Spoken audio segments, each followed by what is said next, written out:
Türkiye'de 4 farzandi bilan yaşayotgan Ilnur Sodiq xonim Erkin Osiyo radiosining ziyoratini qabul qilib, Xitoy tarafidan turmaga qamalgan yo'ldosh haqida ma'lumot berdi. Uning bildirishicha, Urumchi Tangnuri xalqaro savdo shirkatining qurg'uvchisi bo'lgan yo'ldoshi Muhammad Imin Abdulla 2017-yil oktyabrda sababsiz tutqun qilinib, yig'ilish lageriga qamalgan. Keyincha 2018-yilning o'ttirlarida 15 yillik qamoq jazosiga hukm qilingan bo'lib, navbatda Urumchidagi bir turmada tutib turilmoqda. Ilnur xonim yo'ldoshining jazolanishiga uning sodisi sababli ko'p qitim chet elga chiqishi, bo'libmi Turkiyada yashayotgan oilasiga pul avatishining bahona qilinganligi bildirildi.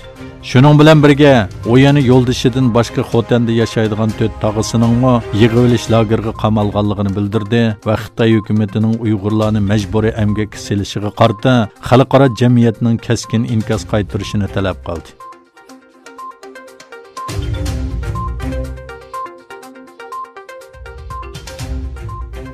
Avstraliya strategik tadqiqot o'rni tarafidan 2 hafta burun e'lon qilingan dokladda oz deganda 27 Xitoy shirkatining Uyg'urlarni majburiy emgakka selishga chetishlik ekanligi va bu shirkatlarning dunyodagi donliq markalarni mal bilan ta'minlaydiganligi o'ttirg'i qo'yilgan edi. Bu haqda Amerikadagi eng nufuzli oliy maktablardan Yale universitetining o'quvchilari Richard Alteri bilan Benjamin Rocka 20 mart Amerika diplomatiya jurnalida maqola e'lon qilib, Amerika hukumatining bu masalada qonuniy va axloqiy majburiyati borligini o'ttirg'i qo'ydi. Maqolada Amerika shirkatlarining Uyg'urlarning majburiy emgakka selinish ahvolini tekshiradigan vaqti kelganligini ta'kidlash bilan birga, Amerika Tambojna va chegara boshqarish idorasi boshchiligida Amerika shirkatlarining bu masalani hal qilish uchun mahsulot ta'minlash zanjirini tekshirishning majburiy qilinishi va barliq shirkatlardan mol ta'minlovchi zavodlarni tekshirish talab qilinishi kerakligini bildirdi.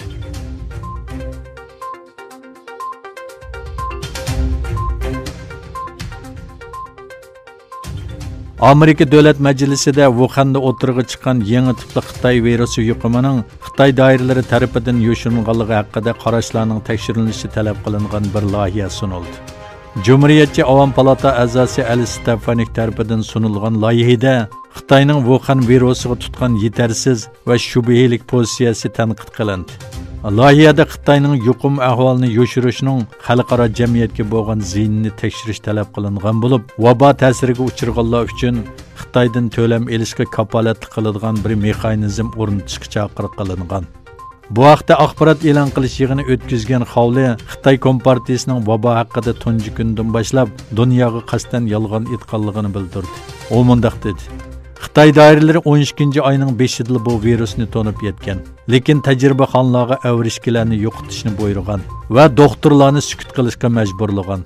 Vabo sababli dunyo uchirgan ziyonga Xitoy mas'ul bo'lish kerakligini bildirgan Avam Palata a'zosi Stefanik Xitoyning virusning keng doiralik va ajallik ta'sirini yo'shirish qarori yuzlagan Amerikalikni o'z ichiga olgan necha minglagan kishining o'limiga sabab bo'ldi. Oddiy qilib aytsak, bu loyiha Xitoyning mas'uliyatini surishtirish chaqirig'idir dedi.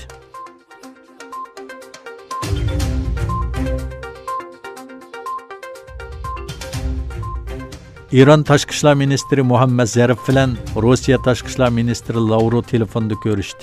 İran Tashqi ishlar ministrligining bildirishicha, ikki taraf Amerikaning Ironga qaratgan embargolari, Tehron doiralarining yangi tipli Xitoy virusiga qarshi kurashi va Afg'onistondagi siyosiy taraqqiyotlarni muzokara qilgan. İki ministri yana Amerikaning Iron va boshqa davlatlarga qaratgan embargolar haqida fikr almashtirgan.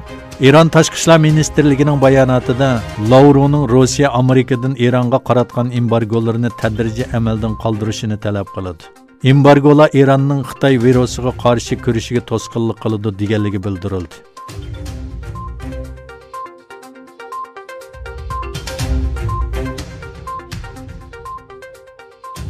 Dünya miqyosida Xitoy virusi bilan yuqumlanuvchilar soni 410 mingdan oshdi. O'lganlar soni 18295 bo'lib, saqaygan bemor soni 107 mingga chiqdi. Turkiyada hozirgacha Wuhan virusi bilan yuqumlanuvchi soni 1872 ga, o'lganlar soni 44 ga yetdi. O'lim vaqasi eng ko'p bo'lgan Italiyada bir kun ichida 743 kishi o'lib, jami son 5682 ga yetdi. İspaniyada o'tgan 24 soat ichida 514 kishi o'lib, virusdan o'lgan jami kishi soni 2696 bo'ldi. Yangi yuqumlanuvchilar 6584 nafar bo'lib, jami yuqumlanuvchi soni 39673 ga yetdi. Amerikada bo'lsa diagnoz qo'yilgan kishi soni 46481 ga, o'lganlar soni 593 ga yetdi. Shuning bilan birga Yevropada jami 26 nafar turk Xitoy virusi sababli hayotidan ayrildi. Ulardan 6sinin Gollandiyada, 12 nafarining Fransiyada, 3 nafarining Belgiyada, 3 nafarining Germaniyada, 1 nafarining Angliyada va 1 nafarining Avstriyada yashaydiganligi o'ttirg'i chiqdi.